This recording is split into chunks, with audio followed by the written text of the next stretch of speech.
ദൈവനാമത്തിന് മഹത്വം ഉണ്ടായിരിക്കട്ടെ. നമ്മുടെ ഇന്നത്തെ അല്പസമയത്തെ ധ്യാന ചിന്തയ്ക്ക് ആധാരമായി ഞാൻ തിരഞ്ഞെടുത്തിരിക്കുന്ന വേദഭാഗം 91-ാം സങ്കീർത്തനം 1-ാം വാക്യം. 91-ാം സങ്കീർത്തനം 1-ാം വാക്യം. അത്യുന്നതന്റെ മറവിൽ വസിക്കുകയും സർവശക്തന്റെ നിഴലിൻ കീഴിൽ പാർക്കുകയും ചെയ്യുന്നവൻ യഹോവയെക്കുറിച്ച്, അവൻ എൻ്റെ സങ്കേതവും കോട്ടയും ഞാൻ ആശ്രയിക്കുന്ന എൻ്റെ ദൈവവും എന്ന് പറയുന്നു. സ്വന്തം നിഴൽ കണ്ട് അത് മറ്റൊരു സിംഹമാണ് എന്ന് കരുതി കുറുക്കന്റെ കുതന്ത്രത്തിൽ കുടുങ്ങി അതിനെ വകവരുത്തുവാൻ കിണറ്റിൽ ചാടിയ സിംഹത്തിന്റെ കഥ പഠിച്ചിട്ടില്ലേ? സ്വന്തം നിഴലിനോട് പോരാടുക എന്നൊരു ഭാഷാ പ്രയോഗം തന്നെയുണ്ട്. എന്നാൽ സ്വന്തം നിഴലിൽ ആശ്രയിക്കാതെയും അതിനോട് പടവെട്ടാതെയും ദൈവത്തിന്റെ നിഴലിൽ ശരണം പ്രാപിക്കുകയും ചെയ്യുന്നവരുടെ കാര്യമാണ് കുറിവാക്യത്തിൽ നാം വായിച്ചു കേട്ടത്. സർവശക്തന്റെ നിഴൽ എന്നാൽ തനിക്ക് സങ്കേതവും കോട്ടയുമാണെന്ന് സർവശക്തന്റെ നിഴലിൻ കീഴിലുള്ള സുരക്ഷിതത്വത്തെ പറ്റി സാക്ഷീകരിക്കുന്നു. സങ്കേതം, കോട്ട, ആശ്രയം ഇവയെല്ലാം തന്നെ സുരക്ഷിതത്വത്തെ കുറിക്കുന്നു. ചുറ്റിവളയുന്ന പ്രാണശത്രുക്കളിൽ നിന്ന് രക്ഷ നേടുവാൻ ദൈവത്തിന്റെ ചിറകിൻ നിഴലിലാണ് ദാവീദ് അഭയം തേടുന്നത്. എന്നാൽ സങ്കീർത്തനം 36:7 മനുഷ്യപുത്രന്മാർ നിന്റെ ചിറകിൽ നിഴലിൽ ശരണം പ്രാപിക്കുന്നു എന്ന് പറയുന്ന ദാവീദ് ദൈവത്തിന്റെ ചിറകിന്റെ നിഴലിൽ തനിക്ക് മാത്രമല്ല മാനവരാശിക്ക് മുഴുവനുമുള്ള ശരണമാണെന്ന് ഒരു വിശാല കാഴ്ചപ്പാടിൽ എത്തിച്ചേരുന്നു.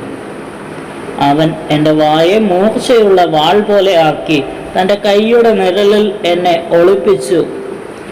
ഈ ഒരു വാക്യം പ്രഥമേഷ്ഠ്യ വിരോധാഭാസ്യമായി തോന്നിയേക്കാം. കാരണം മൂർച്ചയുള്ള വാൾ കയ്യിലുള്ള ഒരാൾ എവിടെയും ഒളിക്കേണ്ടതില്ല. എന്നാൽ പ്രവാചകൻ തൻ്റെ മൂർച്ചയേറിയ വാക്ഷരം കൊണ്ട് അനേകം ശത്രുക്കളെ സമ്പാദിച്ചിരിക്കുന്നത് കൊണ്ട് അവരിൽ നിന്ന് തനിക്ക് യാതൊരു കേടും പറ്റാതെ ദൈവം പ്രവാചകനെ തൻ്റെ കൈയുടെ നിഴലിൽ ഒളിപ്പിച്ചു എന്ന ഉത്തമ ബോധ്യം ഉണ്ട്. ഇസ്രായേൽ മക്കളുടെ മരുഭൂമി യാത്രയിൽ പകലത്തെ കൊടും വെയിലിൽ മേഘസ്തംഭത്തിന് നിഴൽ അവർക്ക് തുണയായി. മഹരൂബ മലയിലെ ദർശനത്തിൽ യേശുവിൻ്റെയും മോശയുടെയും ഏലിയാവിൻ്റെയും സാന്നിധ്യത്തിൽ യേശുവിൻ്റെ സൂര്യശോഭ പോലെയുള്ള തേജസ് കൊണ്ട് അവിടെ തന്നെ പാർക്കാൻ ശിഷ്യന്മാർ ഗുരുവിനോട് താല്പര്യവും പ്രകടിപ്പിക്കുന്നു. അപ്പോൾ പ്രകാശമുള്ളൊരു മേഘം അവരുടെ മേൽ നിഴലിട്ടു. ഒപ്പം ഇവൻ എൻ്റെ പ്രിയപുത്രൻ എന്ന ശബ്ദവും കേട്ട് ശിഷ്യന്മാർ ഭയപരവശരായി തീർന്നു. യേശുവിൻ്റെ സ്വതത്വത്തെ തിരിച്ചറിയുമ്പോൾ തന്നെ ദൈവാത്മാവ് അവരുടെ മേൽ നിഴലിടുന്നു. ദൈവാത്മാവിൻ്റെ സാന്നിധ്യം നമുക്ക് നിഴലാകുമ്പോൾ നാം കർത്താവിനെ കണ്ടെത്തുന്നു. അല്ലെങ്കിൽ നാം കർത്താവിനെ തിരിച്ചറിഞ്ഞ് സ്വീകരിക്കുമ്പോൾ ദൈവാത്മാവ് നമുക്ക് പരിരക്ഷയാകും. നിഴലിൽ മാത്രം വളരുകയും മനോഹരമായി പുഷ്പിക്കുകയും ചെയ്യുന്ന ചെടികളാണ് ഓർക്കിഡ്, ആംബേറിയം എന്നിവ. തായ്ലൻഡ് തുടങ്ങിയ രാജ്യങ്ങളുടെ സമ്പദ് വ്യവസ്ഥയെ തന്നെ താങ്ങി നിർത്തുന്നത് വളരെ വിലയുള്ള ഈ പുഷ്പസസ്യ കൃഷിയാണ്. 25 മുതൽ 50% വരെ സൂര്യപ്രകാശം മാത്രമേ അവയ്ക്ക് ആവശ്യമുള്ളൂ. പ്രത്യേക വലകളിൽ കൂടി അവയ്ക്ക് ആവശ്യമുള്ള സൂര്യപ്രകാശം നിയന്ത്രിച്ച് നൽകുന്നു. നേരിട്ടുള്ള സൂര്യരശ്മികൾ ഏറ്റാൽ ചെടികളുടെ നിലനിൽപ്പിനെ തന്നെ അത് ബാധിക്കും. അതുപോലെ നമ്മുടെ അസ്തിത്വം തന്നെ നിലനിൽക്കുന്നത് നാം കർത്താവിൻ്റെ നിഴലിൽ വസിക്കുമ്പോഴാണ്. ഈ ലോകത്തിലെ ദുഷ്ടശക്തികളുടെ താപമേറ്റ് വാടിത്തളരാതിരിക്കുവാൻ നമുക്ക് അവൻ്റെ നിഴലിൽ അഭയം തേടാം. എങ്കിൽ മാത്രമേ നമ്മുടെ ജീവിതം കൊണ്ട് ദൈവം ഉദ്ദേശിക്കുന്ന തരത്തിലുള്ള പൂക്കളും ഫലങ്ങളും പുറപ്പെടുവിക്കുവാൻ നമുക്ക് സാധിക്കുകയുള്ളൂ.